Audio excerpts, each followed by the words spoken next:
যেই দিকে চোখ যায় শুধু হলুদ, সবুজ, বসন্ত, গাঁদা ফুল।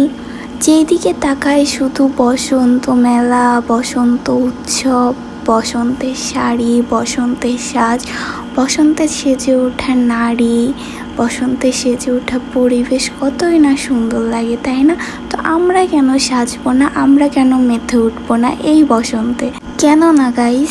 আসসালামু আলাইকুম everyone, welcome back to my another video. আশা করি সবাই ভালো আছেন, আমি আলহামদুলিল্লাহ ভালো আছি। আজকে ননদ ভাই মিলে প্ল্যান করছিলাম ঘুরতে যাওয়ার, সো যেই প্ল্যান সেই কাজ, বেরিয়ে পড়ছি দুইজন রেডি হয়ে ঘোরার উদ্দেশ্যে।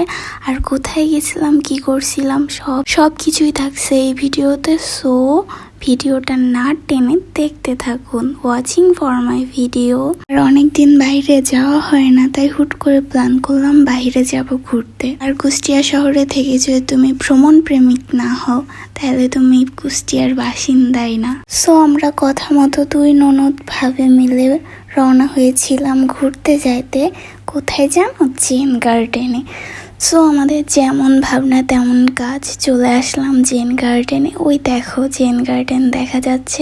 ফুল রাস্তা ভিডিও করতে করতে গেছি তোমাদেরকে দেখাবো বলে। ইতোমধ্যে আমরা দিশাটার্কে অবস্থিত জেন গার্ডেনে ঢুকে পড়ছি। আমরা দুইজন ইতোমধ্যে সিঁড়ি দিয়ে ভিতরে নিচতলায় প্রবেশ করলাম। প্রবেশ করে লিফটের দিকে গেলাম। লিফটে উঠেও বললাম আমরা দুজন। লিফটে উঠে আমরা 8 ফ্লোরে যাবার জন্য রওনা দিলাম। 8 ফ্লোরে তারপর কিছুক্ষণ হেঁটেই সামনে আমরা জেন গার্ডেনে প্রবেশ করলাম। জেন গার্ডেনের দরজা এটা, জেন গার্ডেন। আর জায়গাটা এত সুন্দর, ন্যাচারাল, বিউটিফুল, আর এত সুন্দর একটা জায়গা। যারা ন্যাচারাল প্রেমী, যারা প্রকৃতি প্রেমী, তারা জায়গাটার প্রেমে পড়ে যাবে। একবার গেলে বারবার যাইতে চাইবে।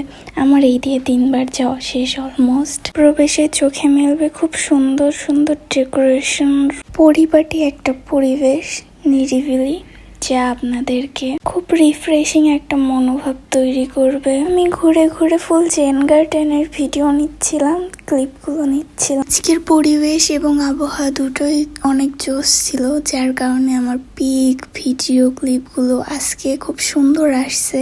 আর আজকে জেন গার্ডেন আমরা খুব এনজয় করতে পারছি। সব শেষে আমাদের বাসায় যাওয়ার টাইম হয়ে যায় এবং আমরা দুই ননদ ভাবি বাসায় যাওয়ার উদ্দেশ্যে রওনা দিই লিফটে করে আমরা। আজকে আমরা বসন্তের সাজ সেরেছিলাম জি ফ্লোরে পৌঁছে। তারপরে আমরা দুইজন সিঁড়িতে কিছু পিক তুলি, ভিডিও করি, দেন বাসার উদ্দেশ্যে রওনা দেই। রওনা দেওয়ার আগে জেন গার্ডেনকে টাটা বাই বাই বলে দেই আমি।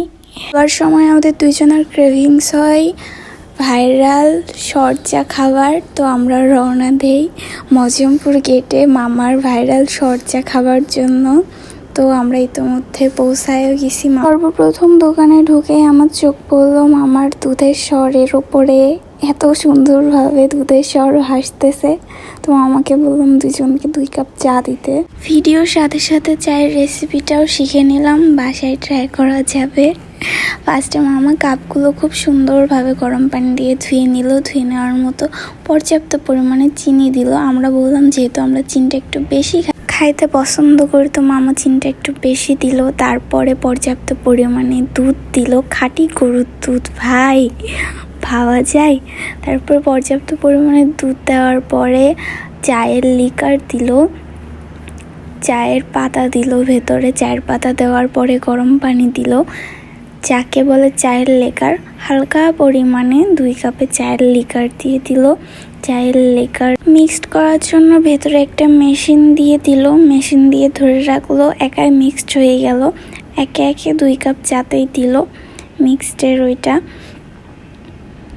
মানে চামচ দিয়ে নাড়াও লাগলো না ভাই, ওইটা দিল আর মিক্সড হয়ে গেল। সর্বশেষে মামা দুধের স্বর, ওফ, দেখেই চোখ ভরে যাচ্ছিল। পর্যাপ্ত পরিমাণে, মানে আমাদেরকে একটু বেশি দিছে মনে হলো, আমার কাছে তো সেই লাগলো খাইতে। শেষ পর্যায়ে মামা আবার স্বরের উপর পর্যাপ্ত পরিমাণে চিনি দিয়ে দিল, যা খাইতে জোস লাগতেছিল। আমি আর আমার ননদ তো খুব এনজয় করছি চাটা। আর চাটা আসলেই খুব জোস ছিল, খেয়েও তৃপ্তি পাইছি। যারা এই চায়ের স্বাদ নিতে চাও তারা এইখানে চলে আসতে পারো। সর্বশেষ ঘোরাঘুরি শেষ করে দুই ননদ ভাবি রওনা দিলাম বাসায় যাওয়ার উদ্দেশ্যে। অলরেডি আমাদের সন্ধ্যা হয়ে গেছে। সবাইকে আল্লাহ হাফেজ।